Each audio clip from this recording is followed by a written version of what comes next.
Bonjour à toutes et à tous, nous continuons notre semaine de voyage dans les régions françaises. Village Semences et toutes les équipes de SEMAE vous emmènent à la rencontre de celles et ceux qui font la filière semences et plants un peu partout en France. 6 étapes, Reims c'était hier, aujourd'hui Arras, demain Blois, Angers, Clermont et on terminera samedi à Toulouse. À chaque fois, nous rencontrons les hommes et les femmes qui travaillent pour les semences et plants de qualité et en quantité afin de participer notamment à la souveraineté alimentaire française et au rayonnement de son agriculture. Seconde étape aujourd'hui donc, les Hauts-de-France.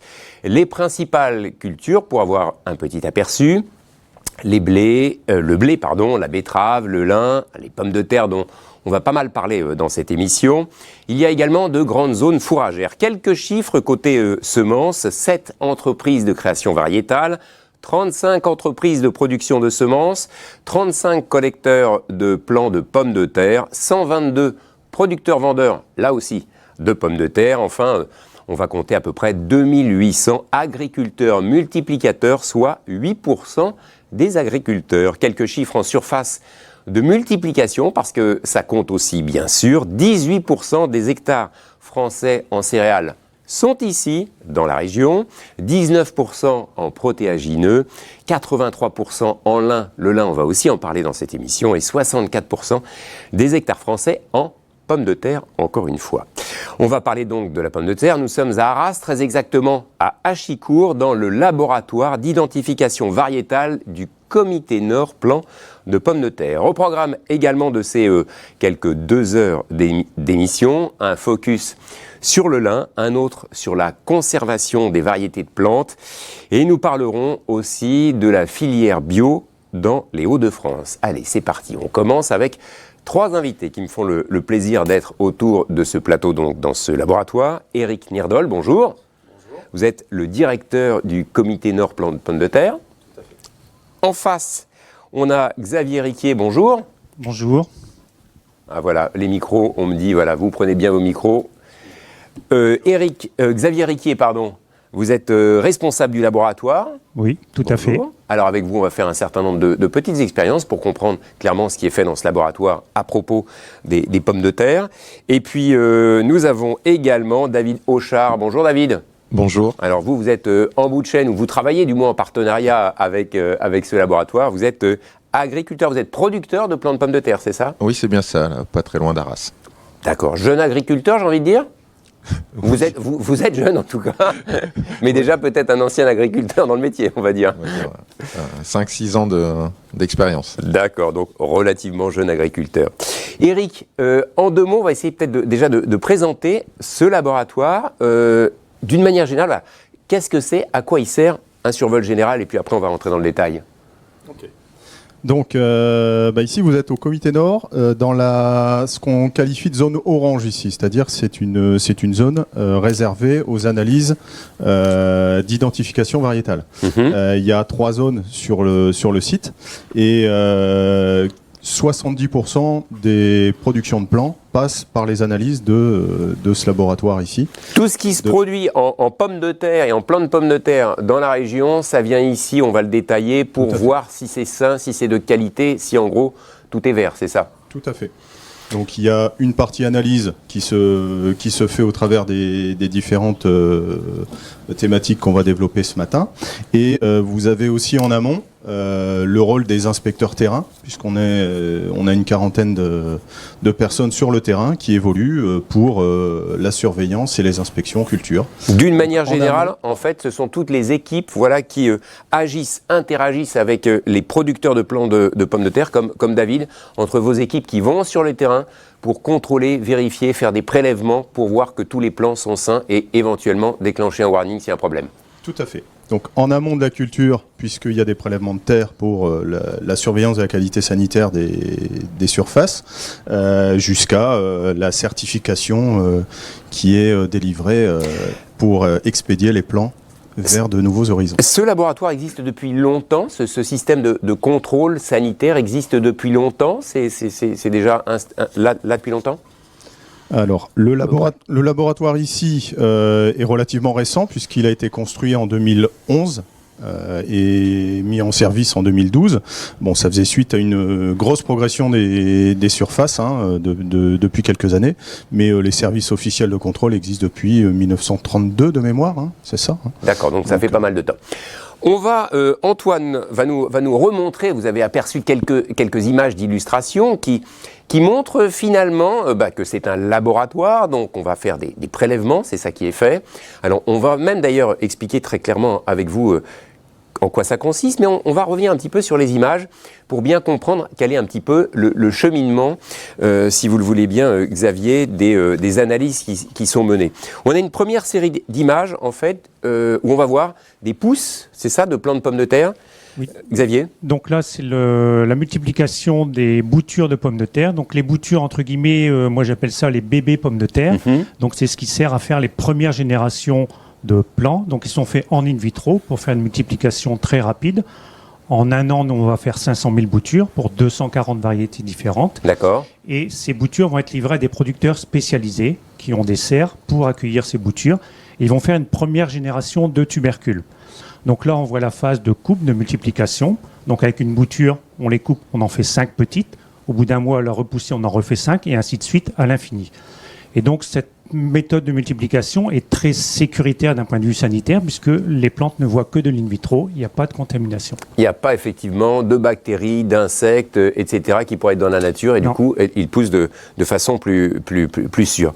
On a une deuxième série d'images qu'on va regarder commenter là aussi dans le process. On est finalement dans un process explicatif là, qui permet de comprendre un petit peu. Xavier, là, qu'est-ce qu'on a ici à ce moment-là? Donc là, on fait les analyses sur la terre. Donc la terre qui provient des champs destinés à recevoir les plants de pommes de terre. Donc cette terre est prélevée par nos inspecteurs dont parlait tout à l'heure Eric, qui sont sur le terrain. Par exemple, les terres de David, en fait. Les terres de ça. David, Vous voilà. allez prélever des terres pour voir quoi? Si la terre est saine, exemple de bactéries qui soient mauvaises. De nématodes. On ne recherche pas les bactéries dans la terre, on recherche les nématodes. Ce sont des petits vers microscopiques.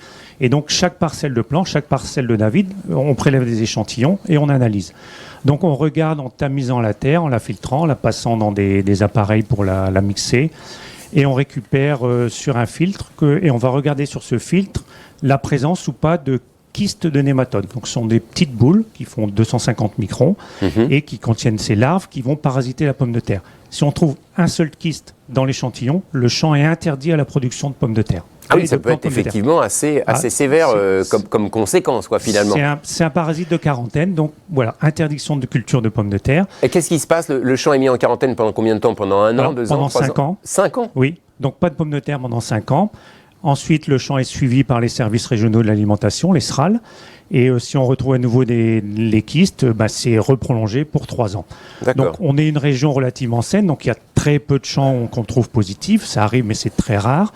Mais c'est un test qui est obligatoire avant la plantation, donc c'est fait obligatoirement avant que le producteur ne mette ses pommes de terre dans le champ. Avant de voir les prochaines images, une question à David. Donc régulièrement, les contrôleurs, les inspecteurs du laboratoire viennent sur vos terres pour faire des prélèvements, vous apportez des terres pour justement contrôler tout ça? Donc en fait tous les ans, le plus tôt possible dans l'année, souvent l'été ou l'automne, les inspecteurs du comité Nord viennent dans les parcelles où on va implanter le plan l'année d'après pour justement faire ces analyses-là et avoir le plus tôt possible le résultat pour nous.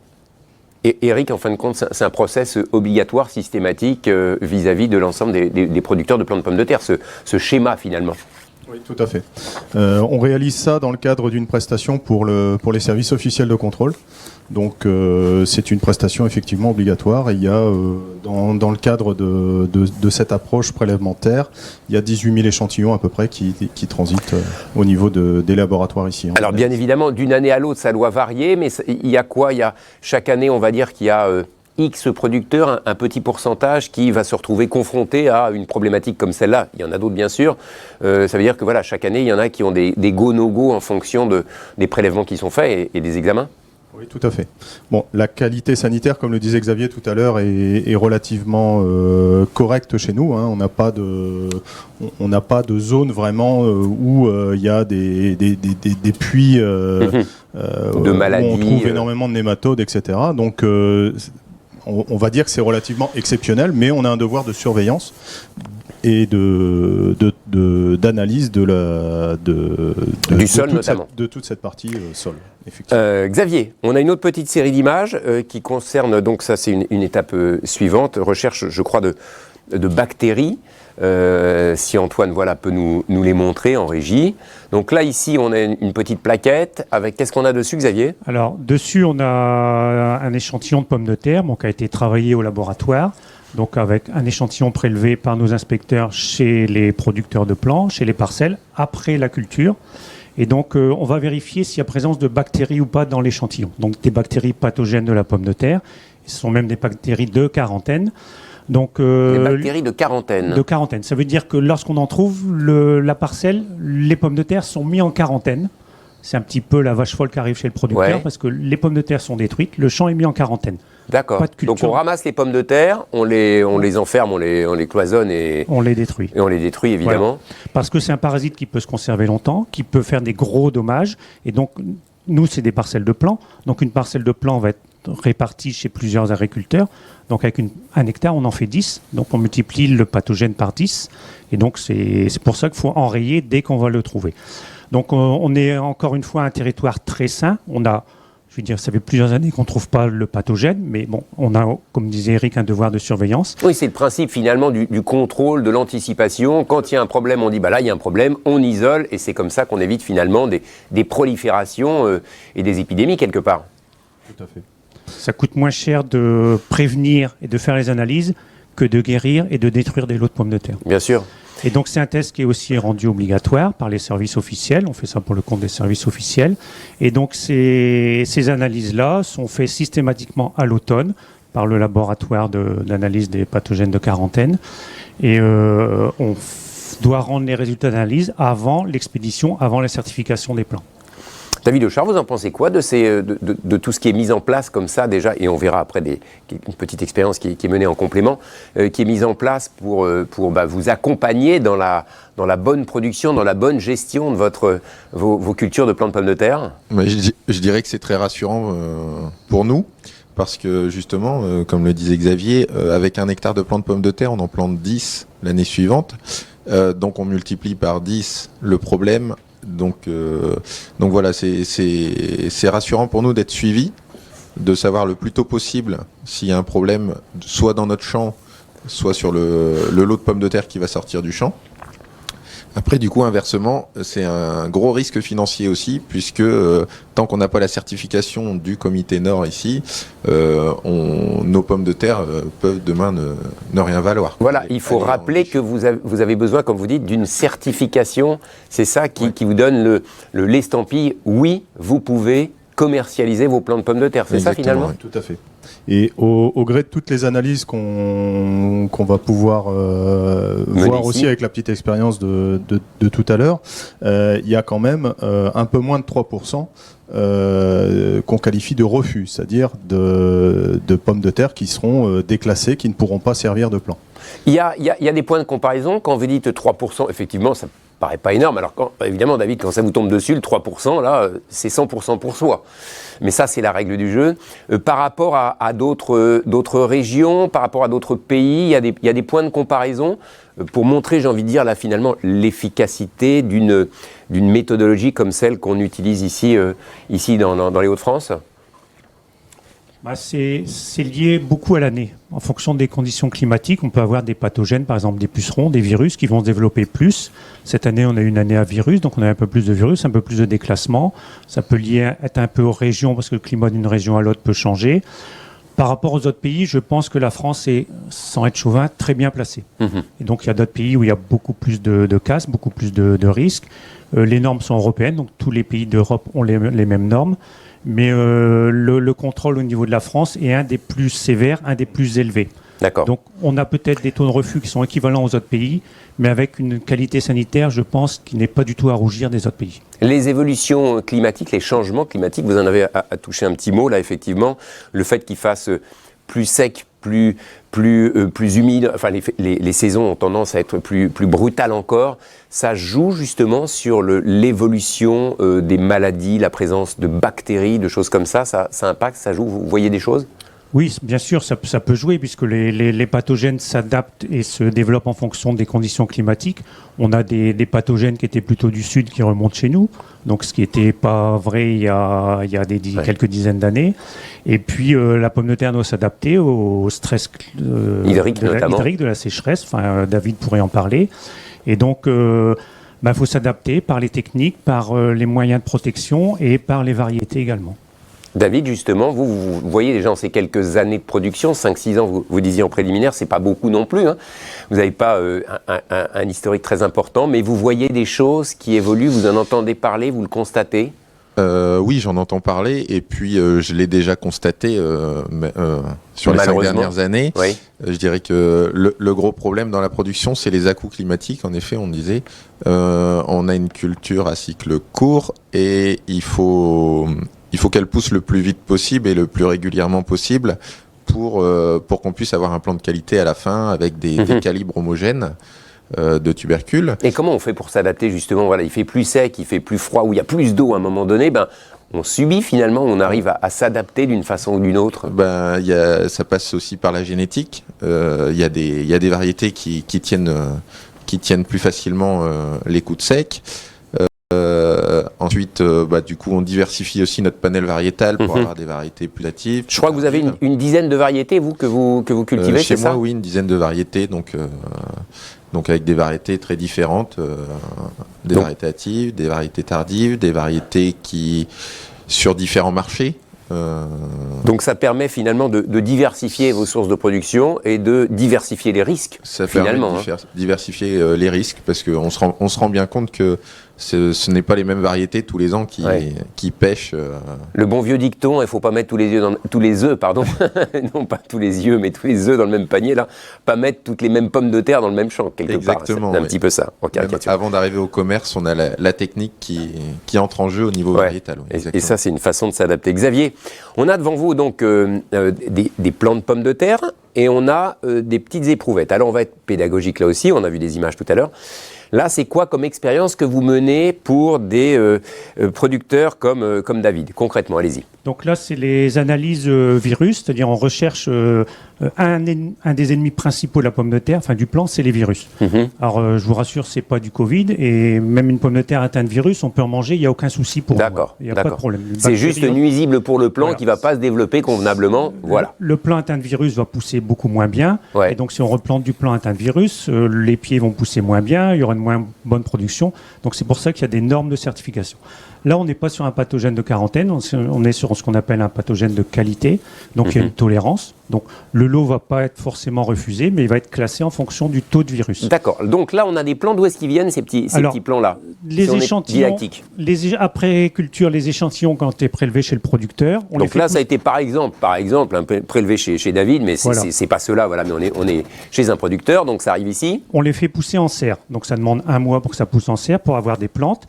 Et ensuite, on va prélever une feuille par plante pour être analysée. Donc systématiquement, toutes les plantes vont être analysées. D'accord. On broie ces feuilles pour récolter le jus. On en fait un broyat qu'on met dans ces petites éprouvettes. Voilà, et ça donne un petit jus. Montrez-le bien à la caméra sans bouger. Dans ces petits tubes. Voilà, donc ne bougez pas. C'est du jus de pomme de terre avec un sérum spécifique. D'accord. Et ensuite, on dépose ce jus sur des plaques, qu'on appelle des plaques ELISA, spécifiques. Très bien, voilà, montrez-les bien. Du test virus. Donc c'est un test très classique, très robuste et qui est relativement rapide. Donc on en met dans plusieurs petites éprouvettes comme celle-là, dans plusieurs petits tubes. Donc, on fait des milliers de tests par jour et le lendemain on a une révélation du test, c'est-à-dire que les jus qui étaient atteints de virus, les puits vont se colorer en jaune. Je ne sais pas si on voit bien à la caméra. Voilà, effectivement, les puits qui étaient vert foncé et qui deviennent jaune-vert. Voilà. Et ça indique la présence de virus. Donc on peut faire on va tester plusieurs virus parce qu'il y a plusieurs virus qui peuvent parasiter la pomme de terre et en fonction du résultat, la parcelle sera classée dans une bonne classe, une moins bonne classe, ou refusée s'il y en a trop, ça arrive qu'on les refuse aussi. D'accord. Donc là, c'est pas détruit puisque les pommes de terre peuvent être vendues pour faire de la consommation, mais forcément à un prix qui sera beaucoup moindre. Donc chaque année, ici au laboratoire, on va faire plus d'1 million de tubercules analysés pour toute la région nord de notre aire de production. D'accord. Derrière, Eric, on a un certain nombre de pommes de terre qui sont dans des petits bacs. Alors, ces tests-là, donc on a des très grosses pommes de terre, il y en a qui sont vraiment étonnantes. D'ailleurs, moi, je me suis amusé, pardonnez-moi, en personnaliser une ici même avec un petit smiley, j'ai envie de dire. Celle-là, elle est quand même impressionnante. On peut faire des frites. Mais alors, c'est pour une pomme de terre pour faire des frites, ça ? Oui. Oui ? Oui. Ah oui, là, effectivement, si on voit sur la longueur et le profil, ce qu'on peut arriver à faire, c'est absolument colossal. Donc, toutes les variétés de pommes de terre vont subir l'ensemble des examens, des tests qu'on a évoqués ce matin. Tout à fait. Comme le disait Xavier tout à l'heure, là sur la campagne 2020, on a testé 1 250 000 tubercules avec ce test de révélation. C'est un protocole très calé à respecter au niveau des services officiels de contrôle qui nous délèguent ces analyses et qui nous permettent de garantir la qualité sanitaire et l'ensemble des paramètres à vérifier pour le plan. Dans les pommes de terre qu'on a vues, alors je parlais encore une fois de la belle pomme de terre qui permet de faire de belles frites, il n'y a pas que ça. Si on essaie de décliner, rapidement, les variétés de pommes de terre qu'on peut trouver sur le marché, ou que du moins qui sont produites ici, parce qu'effectivement, c'est très varié. Je ne sais pas si David ou Xavier peut me nourrir un petit peu mes questionnements là-dessus. On a des pommes de terre pour quoi ? Pour les animaux, pour l'alimentation humaine, pour des usages divers et variés ? On a des variétés pour l'industrie, donc l'industrie de la frite, comme la pomme de terre que vous montrez. On a des variétés qui vont aller sur le marché du frais, donc c'est ce que vous retrouvez dans les marchés, sacs, dans les grandes surfaces par exemple, ou sur les marchés. Ensuite, vous allez avoir un marché chair ferme, donc c'est vraiment la pomme de terre, je dirais, que vous allez retrouver plus au restaurant ou aussi en sac ou sur les marchés. Il y a des distinguos comme ça en fonction des marchés. Exactement. Et ensuite, vous avez aussi la pomme de terre qui va aller pour l'amidonnerie. D'accord, là c'est plus un process industriel, c'est-à-dire qu'on va utiliser quoi ? L'amidon de la pomme de terre pour en faire quoi ? Pour faire, par exemple, pardonnez-moi, ma culture en matière de pommes de terre. À la base, les féculeries alimentaient plus tout ce qui était cartonnerie, papeterie. Mais maintenant, on s'aperçoit avec la qualité, la finesse de la fécule de pomme de terre, il y a des utilisations dérivées de plus en plus importantes au niveau agroalimentaire, puisque c'est un épicissant naturel. Et puis au niveau cosmétique aussi. On utilise beaucoup maintenant en remplacement des dérivés pétrochimiques, des amidons de pommes de terre. On en apprend tous les jours, finalement, la pomme de terre, ça ne sert pas qu'à être mangée, effectivement. Vous disiez dans la cartonnerie, le papier aussi, c'était à la base. À la base, la fécule de pomme de terre servait à fabriquer du carton et du papier. Ouais. D'accord. David, 5 ans que vous faites ce métier-là, de producteur de plants de pommes de terre, c'est intéressant, c'est plaisant. C'est très intéressant parce qu'on a... Il y a du développement, en plus je suis tombé dans des années où il y a un gros développement sur la filière. Ensuite, commercialement, forcément, il y a des années qui sont plus ou moins bonnes. Ça fait partie des règles du jeu, du monde de l'agriculture, notamment, mais pas que. On voit que tout, finalement, on est tous suspendus à des aléas. Exactement. Par contre, ça demande énormément d'investissement. Que ce soit en main-d'œuvre ou en matériel, et du coup c'est quelque chose quand même d'assez risqué. On se lance pas dans la production de plants pour une année. On reste un entrepreneur, j'ai envie de dire, un agriculteur, mais un entrepreneur aussi. Exactement. C'est le cas. Et donc, ça demande beaucoup de main-d'œuvre, donc c'est de la gestion de personnel derrière. Ça demande de la rigueur au niveau de la gestion des lots, de ne pas mélanger les variétés. Pour cela, on stocke les variétés dans des palox. Donc c'est un investissement important. Et il est important, pour conclure, d'être accompagné par un laboratoire comme celui-là, parce que là aussi, c'est avoir un allié qui vous épaule dans le contrôle sanitaire de ces productions et sa visibilité finalement aussi économique quelque part. Voilà, c'est un atout d'avoir un contrôle qui n'est pas commercial justement, mais qui vous épaule. Qui est avec nous. Voilà, qui nous épaule. Merci à tous les trois. Je rappelle que nous étions et nous allons rester au laboratoire d'analyse du Comité Nord à Achicourt, juste à côté d'Arras. On va se retrouver ici dans quelques minutes et on va parler du lin. Le lin qui est aussi produit, si je ne dis pas de bêtises, dans la région. Et vous allez voir qu'on fait vraiment beaucoup de choses aussi avec le lin. On se retrouve d'ici quelques minutes. En attendant, on repasse par les studios parisiens. Merci, à tout de suite.